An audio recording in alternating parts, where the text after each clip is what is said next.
Hey, what is up, guys? Boys and girls, the Mirror Cult, welcome to another video. Today we're going to be doing Mirror Recap. As you probably know, this is what we do every single week after an MPL Indonesia week. And I decided to upload this on Thursday so that you have a day to process this, to watch it before the week starts. And before we get into the video, I just really want to tell you guys that I'm very sorry for not being able to cast MPL Indonesia.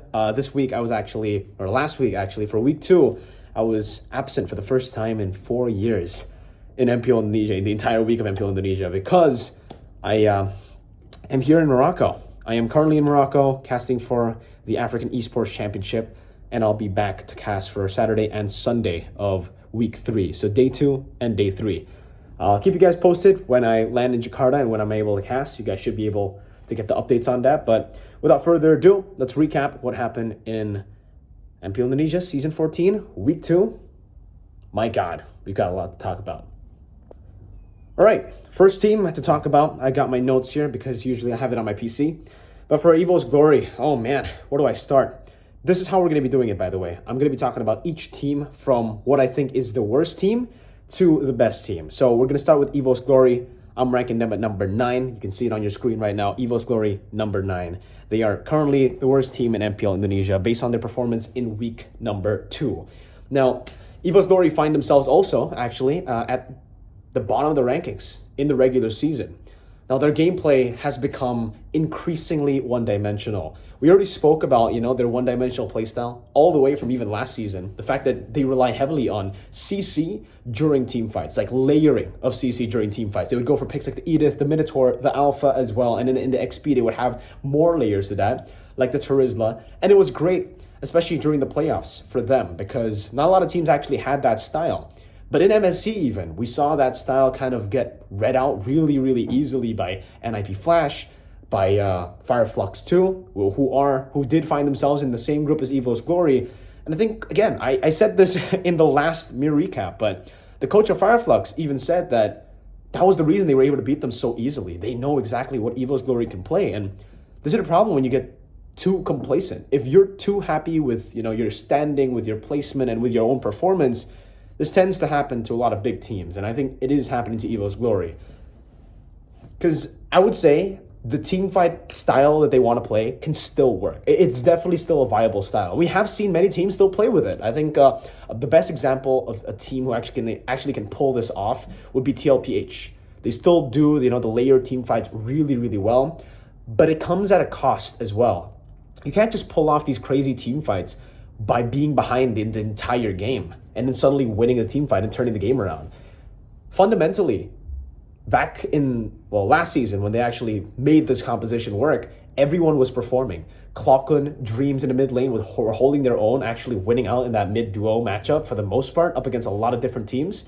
The gold lane, Brands, was doing a good job in the playoffs actually to make this composition work. You need a gold lane, whether it be weak side or strong side, to perform. And most importantly, Fluffy. I cannot stress how important it is for the XP lane, all right? How important the XP lane is for a composition like this. You need to be present in these team fights. You need to have a massive impact in these team fights to actually make it work, this composition. And unfortunately for EVOS, I only see 2 players performing good. And that is also kind of like, I don't know what good is at this point for EVOS. Annabelle, I think Annabelle definitely fits into the criteria of still playing good. Clockun, I would say, fits that description as well. He also does still have, some good performances here and there. Still kind of like shaky though. But Fluffy, what happened to Fluffy? Brands as well. Well, Brands, we kind of know how Brands is. He's Mr. Bombastic or Mr. Fantastic at times, but I would describe Brands as a very team fight heavy MM as well. He doesn't do too well in lane anymore. He used to be an oppressive force in lane, not anymore. Fluffy as well, losing out in these matchups. And I gotta start questioning at this point, right? Well, again, shout out to Annabelle and Clockun. They are still okay, but I would say even then, they haven't been as impactful as they were before. And the drafting issues have also been very evident for EVOS Glory here. Their picks look very strange, and they've kind of lost the fundamentals that they utilized in the previous seasons where they would actually build up for Fluffy to have a winning matchup again, because this composition needs an XP lane to win out in the lane to actually be able to enable the rest of the team. Brands as well, not able to play the weak side as well as he did before. So there's no strong side, right? Usually you would have like Turizla or Xborg up top for Fluffy, and he would win that lane automatically. So that Brands can actually just play a safe lane in the bottom lane. Now Brands is still playing that safe lane. He's still not winning the lane. He's still not playing to win the lane. But Fluffy's not winning the lane either. So who's going to set up for the Turtles? Who's going to set up for this mid duo or this trio mid that usually gets them ahead? Anavel can't even farm up at this point. That was one of the backups that EVOS used last season. Whenever the team faltered, even if Fluffy wasn't performing that well, even if Brands wasn't, they would all still be able to enable Anavel. Now, where the heck has that gone? Also, I would definitely have to raise my concerns here about the issues of the draft, right? Is it a coaching staff problem? Is it a problem with strategy? Because I just saw news as well that Age, the coach of EVOS for season 11, who stepped down, or sorry, season 11 and 12, who stepped down after season 12 to become the head of esports or head of MLBB and EVOS, and now he's back again to be head coach. These definitely raises a lot of questions. Mainly, is it a coaching staff problem or is it a player hero pool problem? I guess we'll find out in the next upcoming weeks, but they've got a lot of things to fix. Like I haven't even spoken about, the macro and like the literal deep dive of what is wrong with the team.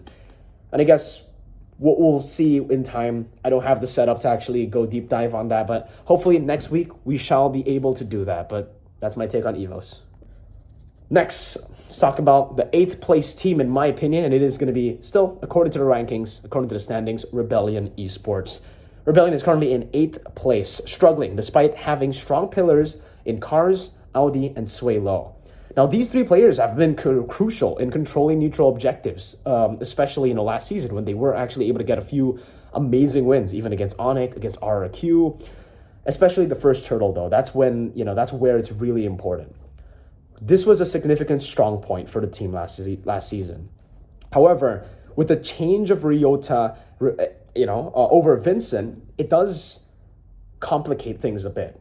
The team definitely seems to be struggling with the adaptation of Ryota. I still think Ryota is good, by the way. I still think in this meta, Ryota is better than Vincent because he does have he is better on the Assassins. That's mainly why. Ryota's playstyles, particularly on the Assassins, complicates the setup for objectives. And it definitely affects the synergy with Cars, Audi, and Sway Low. Because Cars, Audi, and Sway Low always look to play for the neutral objectives, always look to set up for the first neutral objective for them to snowball. They've always been known as an early game team. They've always been known as a team that would win out in the early to mid, but will have the lack of creativity to end games after after passing the mid game, right? Like if the game went over 12 minutes, they would struggle. After 14 minutes, they would struggle. But if the game ended by 14 minutes, this team was really strong last season.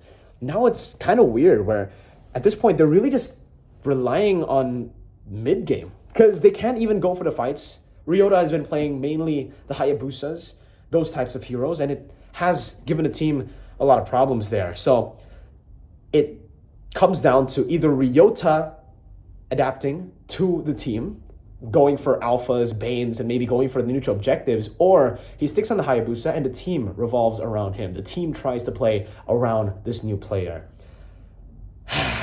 The last but not least, though, about Rebellion, we gotta talk about Matt. Now, again, I'm a big fan of Matt. I really don't want to shit on him because he's an ex-Bigatron player. I always have respects for ex-Bigatron players. And he's always been a solid player. I wouldn't say he's good. I wouldn't say he's great. I would say he's a solid player. He gets the job done.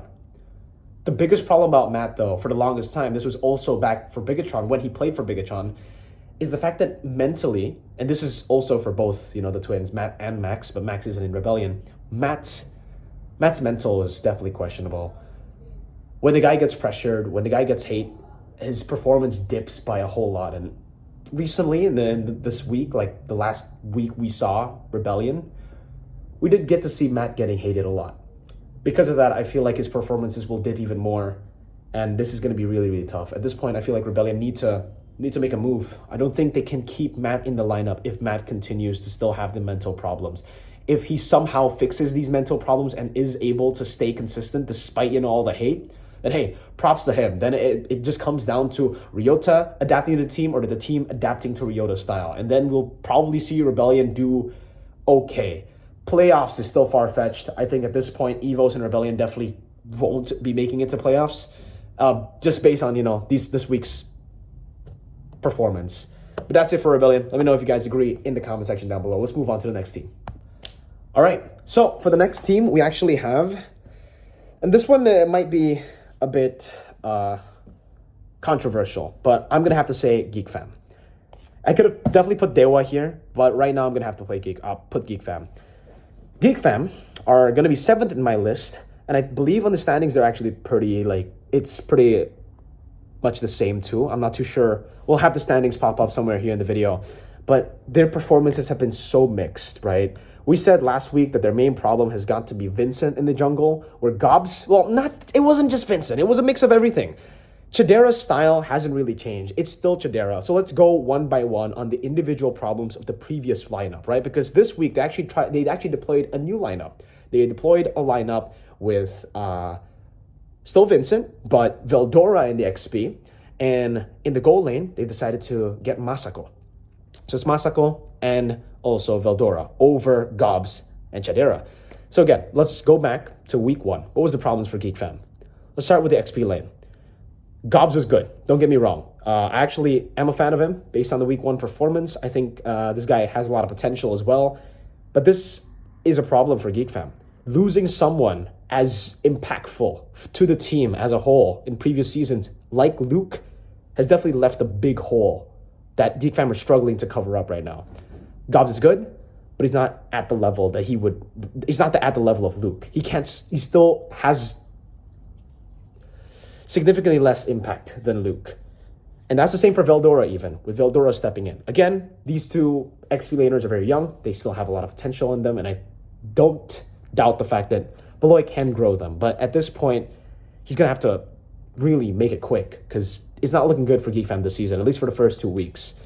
Jungle, Vincent, main problem, can't play Assassins. Or I don't want to say can't play Assassins. Again, when I say can't play Assassins, I'm not referring to the guy being just horrible at Assassins, because in ranked games, he would probably still destroy all of us, but I'm talking about MPL level, right? Whenever I make these harsh criticisms, I'm talking MPL level. In MPL, he's a very average Assassin user. Like, everybody plays the Assassin better than him. He's not a good Assassin player. But this is not to say that Vincent is horrible. Not at all. Vincent was amazing in Rebellion, but what makes him amazing is the fact that his retries are on point. He goes for the utility junglers. He outfarms his opponents through intelligence alone and through better pathing. I think I've seen a lot of comments, read a lot of comments, and most of you guys actually try to compare Vincent and Wise. And in a way, I do see that, right? He is more of a utility player. He plays for the team. He plays to enable the team. And he plays to just secure neutral objectives. And if he does get his hands on Alpha or Bane, maybe we can see, the old Vincent come back. But it does seem like the team is fixated on just forcing him to learn Assassins, which could work too, but it would just be a different style. And for Vincent, it'll take time. You can't expect Vincent to be good right now. I still stand by my statement that I made last week that Vincent is the worst jungler, but it's only because of the Assassin meta, and it's only the first 2 weeks here. I really hope he performs next week. Chidera, very safe. Too safe. Chidera has always been a very safe gold lane. That's the problem with him, but that's also why he's good. He is solid. He doesn't fully carry the team. He used to, but now he's more of just like he does well when the team does well. He doesn't do bad when the team does bad. You know what I mean? He's just there. He's consistently average as a gold laner in MPL. Again, not average as in like ranked game average, which is us. No, he's average in MPL. He doesn't really make any crazy plays to turn the tides around and to carry the game. And that could be a problem for GEEK Fam. And I think that was the problem. That's why they shifted in Masako in the lineup and Veldora. They were just trying Veldora in my opinion. But Masako, he definitely has that dog in him. He's more of a risk taker compared to Chidera. He does definitely make more plays compared to Chidera, and sometimes it does get him in a bit of trouble. But hey, at this point, you need to risk it. You need to gamble it. Still, though, despite the changes, despite them finding success, I'm still doubting the performance of GEEK Fam. They struggled against a lower ranked team in my list in EVOS. Yeah, definitely. It just looks chaotic for everyone. Aboy and Beloy also are not on the same level as they were last season. So even Beloy mentioned this, like in the interview, he did say that he's been, in the past few weeks and months, he's actually not been playing a lot of MLBB because he went to MSC, went to Riyadh as a content creator, stuff like that. So he's getting back in the groove, and trust the process for GEEK Fam because they're only at 40%. That's what he said in an interview. I believe him though. If it's Beloy, I always believe him. There's a positive side in all this. Vincent is steadily improving. Like I said earlier on the Assassins, though it's not an instant improvement, like it's not instantly good, it's still an improvement. Step by step, I think. Beloyski's rebuilding skills are also very well regarded, so be aware of GEEK Fam as we get into the later stage of the season. And historically, GEEK Fam often, or with Beloyski, always start at the bottom, but they make strong comebacks by the end of the season. So we'll see if they can turn things around. But that's it for GEEK Fam. Hey, all right, let's talk about DEWA United, who I put as 6th place in my power rankings. DEWA United are currently in 6th place. Now, why did I put them over GEEK Fam? It's because GEEK Fam are rebuilding completely. Whereas for DEWA United, it is sort of a rebuild too, but they've got more solid pillars. Whereas for GEEK Fam, they are rebuilding from scratch with rookies in the XP, rookies in the gold lane, like Masako and earlier we said Gobs. And technically Veldora, he's not a rookie, but he's still very young and he's not a veteran. Meanwhile, DEWA, they have gotten some pretty solid veterans, right? Sorizo in the XP. In the jungle, they got Ray, who got a lot of experience through GEEK Fam and definitely learned a few things from Beloyski.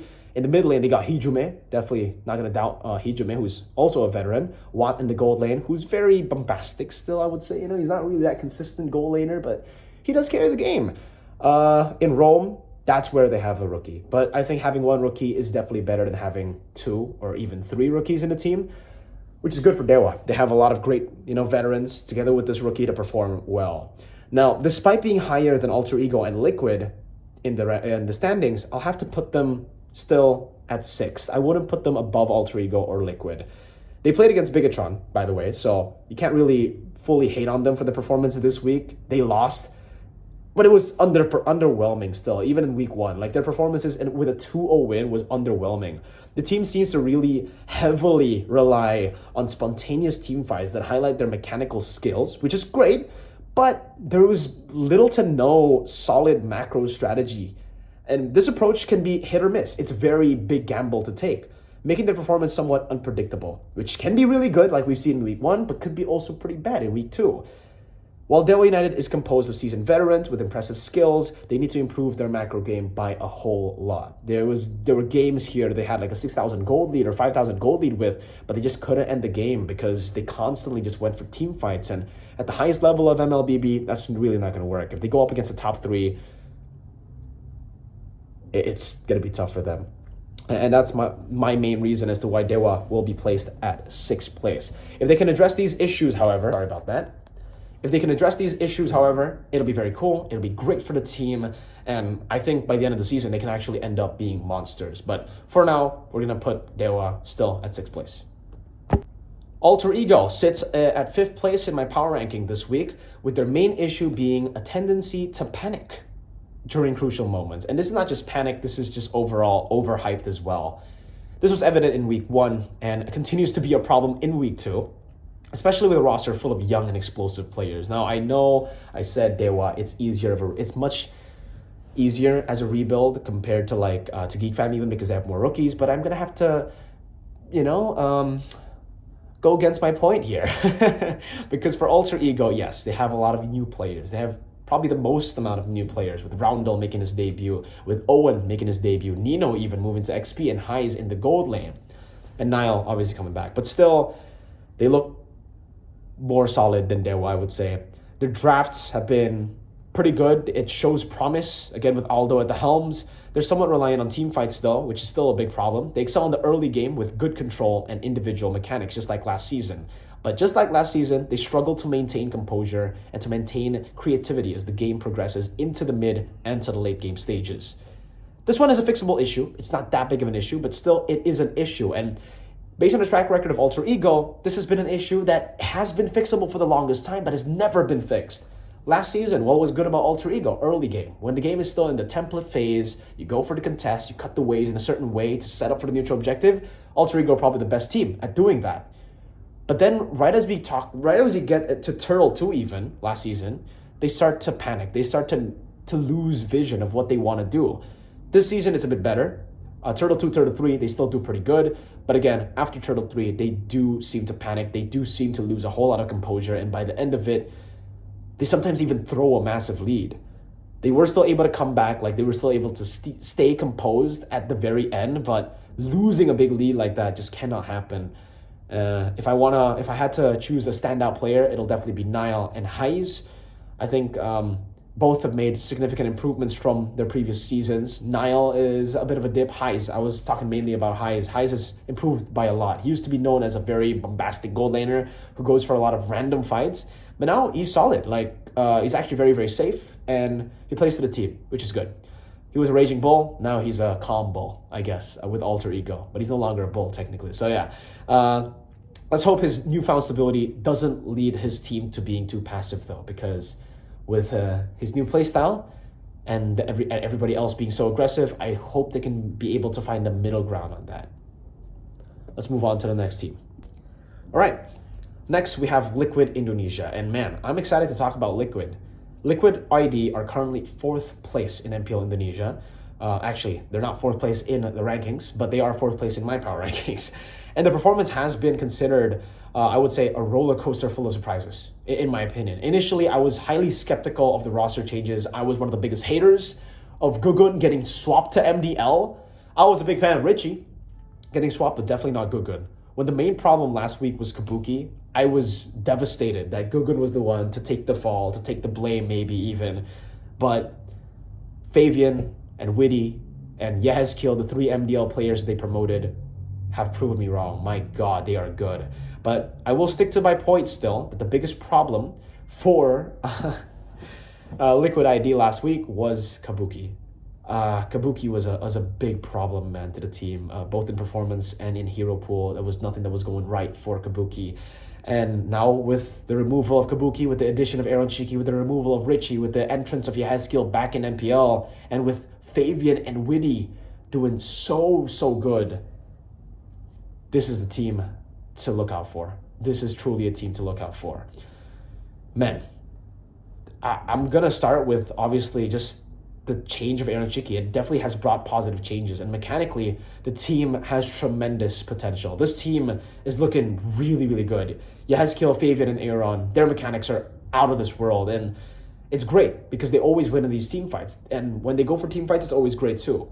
The main issue, though, is they're basically an MDL team. They've got MDL shot calling, MDL macro game, where when they have a lead, they start doing a lot of unnecessary things. They start to do a ton of whack shit, you know? I believe like Fabian debuted as Fanny, and when he got a massive lead, instead of looking to farm in or to pressure some of the players, he just started cabling around, which is fancy, which is great, but not on an MPL game, brother. That is a very MDL thing to do, and I really hope they tone it down. And that's what they did, yes.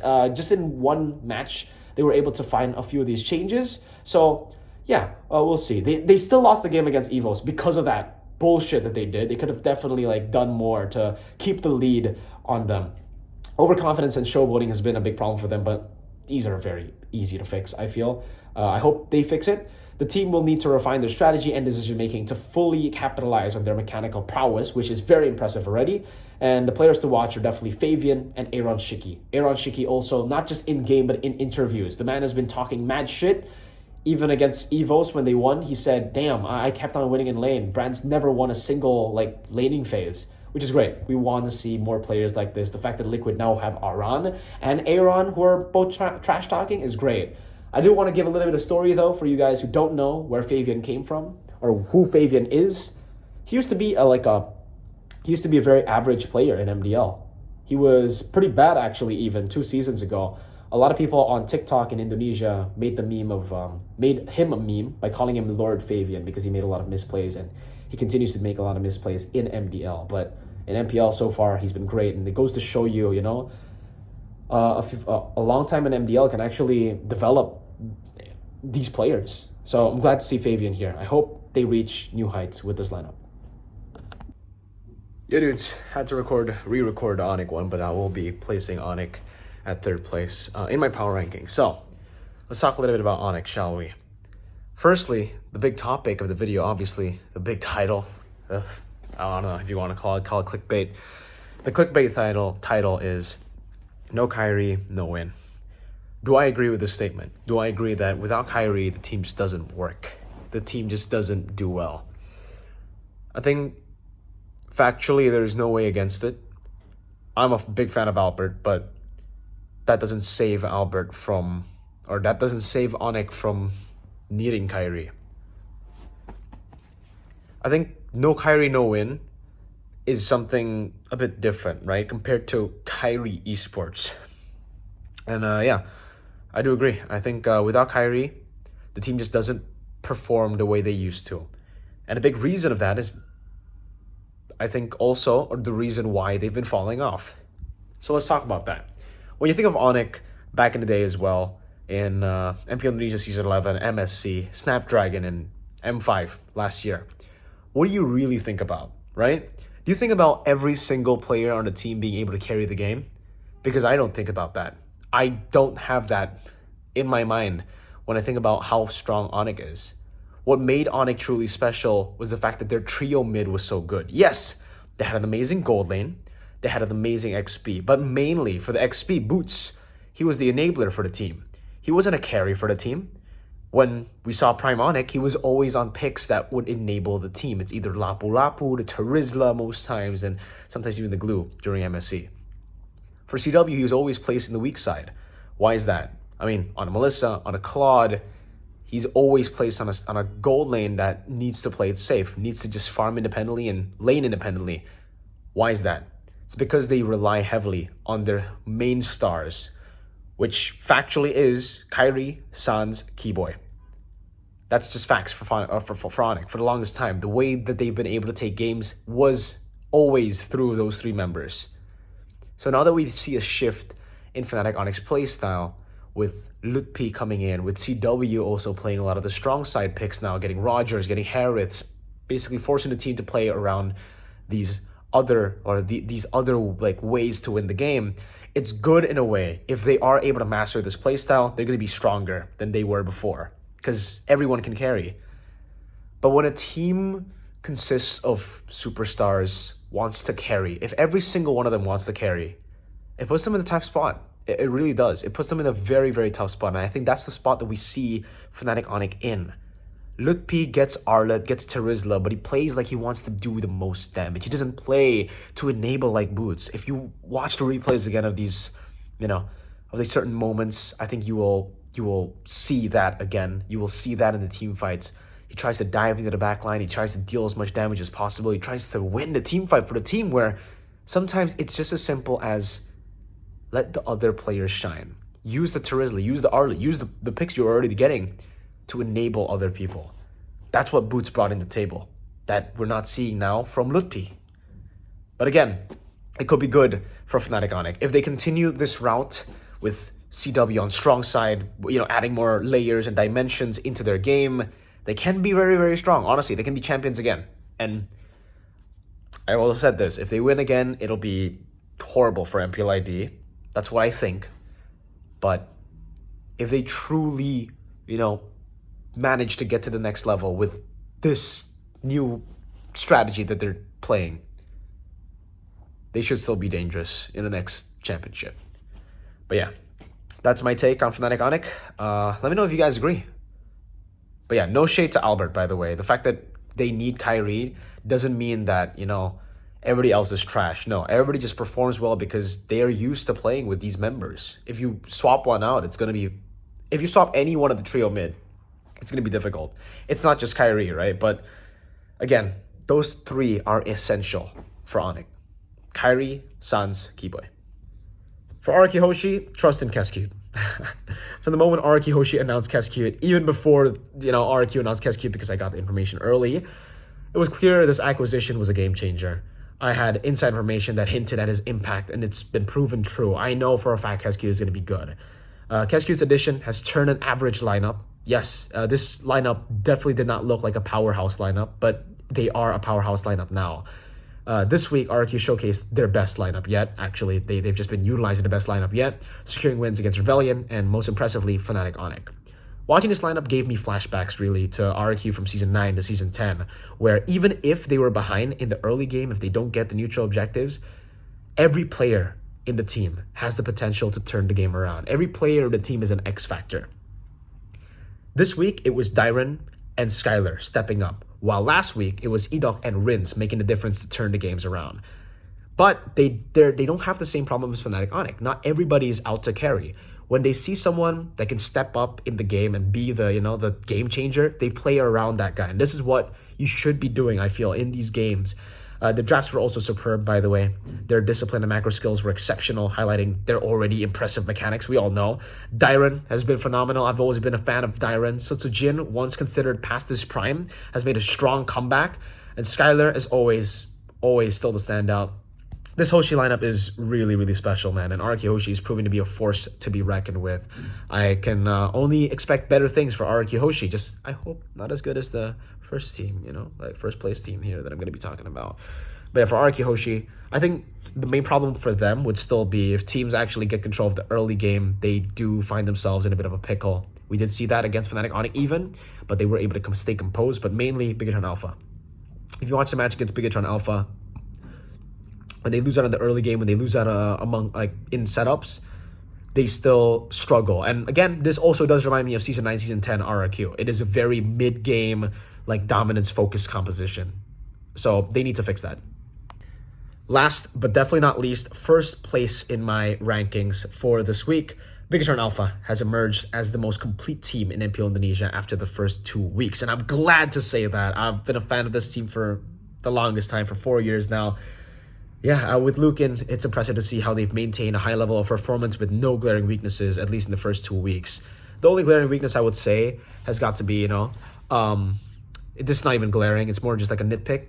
Late game decision making, they can get outsmarted. RRQ HOSHI proved that in week number 1 when they outplayed the Ling by waiting in the purple buff. And they do tend to go for some weird picks here and there. They went for the Bruno against DEWA United, I believe. It was DEWA. Yeah, they went for Bruno, and then they also went for Yin in week 1. Again, crazy stuff. They still got the win, though, so I'm not going to really complain. They got really good composure, and that's why it's very impressive. The fact that they can make these random picks work, their composure is definitely improved, reducing some of the previous cockiness while still remaining with their crazy flair. It's exciting to watch them win and showcase their personality on stage 2, by the way. The fact that now Moreno is okay to say shit on the stage is great. A notable highlight this week is the inclusion of Finn. I definitely want to just talk about Finn here mostly because Bigatron just stayed the same. Luke is a god, insane player. Supercan is amazing. Moreno is a god right now. Everybody's so good, okay? Yeah, for Finn though, he brought a fresh style to Bigatron with now 2 great roamers. They have Key, who's been great. They have Finn, who was great in his debut. And now I feel like it's hard to choose between the two. Finn maybe is more of a reactive player, like Mathilda's and all, but Key can play that too. That's why I still don't know who's going to be the main roamer. Maybe still Key due to experience. And honestly, on a good day, Key is godly, bro. It's just consistency has always been a problem for Key. Maybe Finn can be a bit more consistent, but maybe he doesn't hit as many high highs as Key. We'll see about that because, again, like my point earlier, having an all-star team where everybody wants to carry the game could be disastrous. And Finn might be able to take the role of just, I'm here to set up for my team. I'm here to enable my team. That could be great. That could be exactly what Bigatron need right now with a super lineup. But that's it for Bigatron as well. Now let's move on to player rankings. And for the player rankings, we're actually going to do top 3 of every single role. That's it. We're not going to do the tier list because I'm in Morocco right now, so I apologize for that. But yeah, that's how we're going to do it. We'll start things off with the XP lane. And for the XP lane, I'm definitely going to have to put my boy, Super Luke, as number 1. I still think, from the performances, Luke has shown everybody why he's the best XP in Indo. On playmakers, he's still able to carry the game, but in a way where he does take the spotlight in a lot of the big plays. He got a 4-man final slash on DEWA, but yeah, he's just great on everything that enables, the Ruby, the Arlet, the export even the carries. Some carries he does very, very well on, and then mostly he does well on playmaking. Arlet, Terizla, Ruby, as I said earlier. But yeah, Luke is definitely the best in terms of playmaking. That's right now in Indo. I don't think anybody is on his level. Number 2, I'm going to give it to Dairen. Dairen is very, very good as well. He definitely kind of like reminds me of Luke. And we actually haven't seen his real style because he has been playing more like a playmaking style. But if you guys remember Rebellion, Dairen, he's always played the Paquito. He's always played for lane dominance. So we haven't seen that side of Dairen. Maybe we get to see that later on. And I'm very excited for that as well because I'm a big fan of Dairen. Great player overall, but why I put him number 2 is because sometimes he does tend to overextend. Sometimes he does tend to tunnel vision on making a big play happen, and then it obviously doesn't pay off for him. And that was also a problem for Luke for his first few seasons when he joined in GEEK Fam. If you guys remember, Luke was always making big plays, but he would make big plays that sometimes gets him picked off. So yeah, Darren is on the way to actually becoming a great XP laner, and he's number 2. Number 3, I'm going to have to just give it to a very consistent XP laner who performed the last 2 weeks. This week, not so much, but it was against Bigatron Alpha. It is Sorizo. Shout out to Sorizo. Man, yeah, unfortunately, he couldn't stay in Bigatron Alpha. They got Luke, but still, really good performance from Sorizo. Last week, he was able to carry his team. This week, he was still very, very solid despite the loss. And I can't really give any other XP top 3 right now. I would give it to Lutpi usually, but again, Fnatic Onyx, Lutpi, this week was still kind of off, you know. It wasn't the same normal Lutpi that we've expected. So, yeah, that's for the XP, guys. Let's move on to jungle. In the mid lane, I am going to give number 1, and this is the first time in a while that we have taken the number 1 spot away from Sans, because it is not Sans.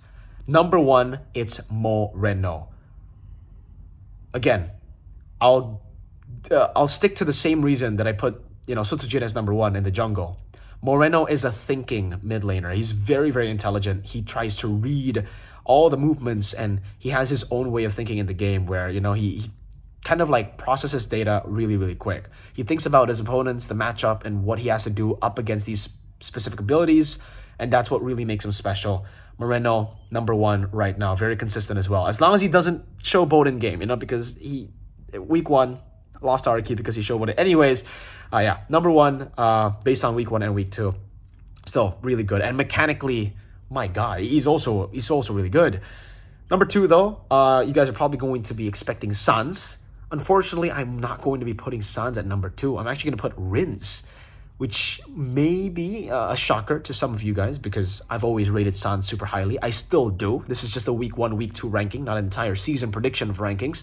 But Rins has been very impressive, guys. This guy is insane. The fact that this is his debut in MPL and he's playing like an MPL player. He's not scared of making plays that are risky like Sans. As an MDL player, this is ridiculous stuff that we are seeing from Rins, guys.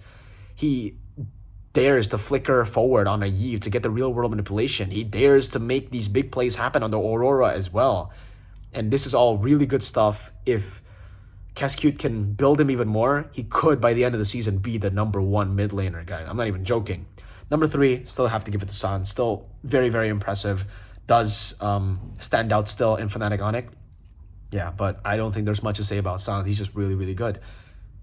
This week, though, we have 2 players who've outshined him. For the jungle, guys, I'm actually going to give a first place to... You're not going to expect this. You probably think I'm going to say Super Ken, but I'm actually going to say Sutsujin. This guy was just so fucking good this week, right? We got to give credit when credit is due. Sutsujin has been an amazing jungler for RRQ HOSHI. So stable and so complete, man. Like, on the utility jungles, I don't even know if you want to call it utility, but... Well, even utility, yeah, he popped off on the Fredrin. He beat Bigatron Alpha in week 1 with the Fredrin, but we're not talking about week 1. We're talking about week 2 here.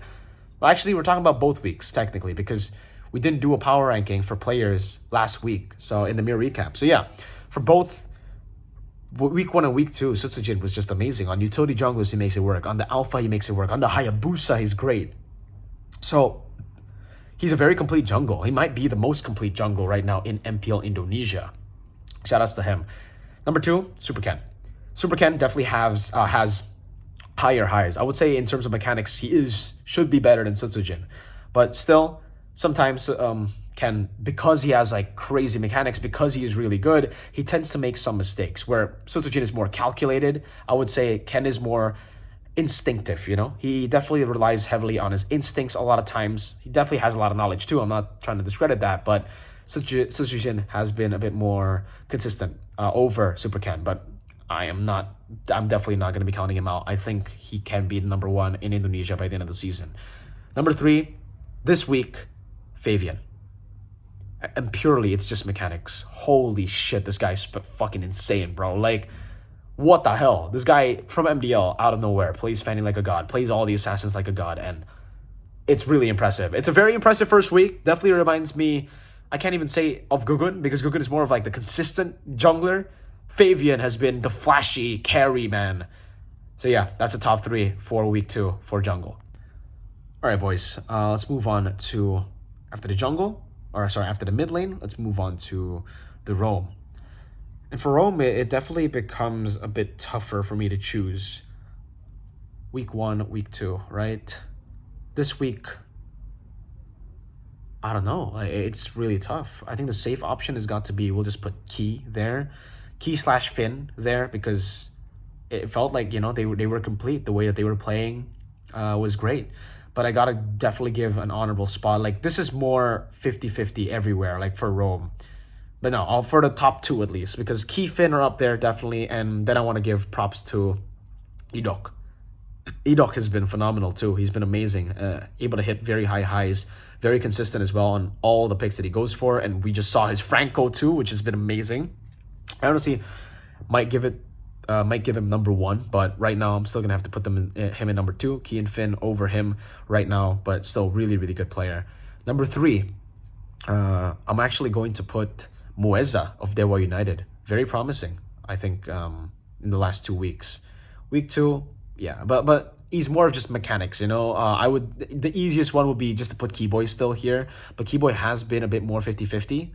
Mueza has definitely been more impressive the last 2 weeks, but also he's had to face off against lesser opponents compared to Fnatic Onyx. Still though, let's give him time to shine. Mueza, I'll put him here as number 3. Okay guys, for gold lane, we're just going to make it quick. Number 1, Eman. Most intelligent gold lane. Amazing in the laning phase, amazing in the team fights, but mainly in the team fights. This guy is so damn good. Number 2, Skylar. Still so damn good too. Was able to solo kill Eman in week 1, which is insane, but Eman returned the favor still, right? Okay, whatever. Number 3, I'm actually going to give it to someone that you haven't seen. Aaron Shiki. Aaron Shiki has been performing. Actually, no. Aaron will be honorable mention. I'm still going to put CW there. CW has been the star for Fnatic Onyx. Like, when they've been underperforming, CW has been carrying the team. So I would actually put CW at number 2, actually. You know what? Let's turn it around again. Number 1, Eman. Number 2, CW. Number 3, Skylar. And then shout-outs to Aaron Shiki for amazing performance. But that's it, guys. Hopefully you guys enjoyed this video. Again, I'm very sorry if we can't actually, if it's not on the same like level as the usual Mir recaps. I'm in Morocco. I'm trying my best to still pump out content here, and I hope you still enjoy. Thank you. I'll see you guys later.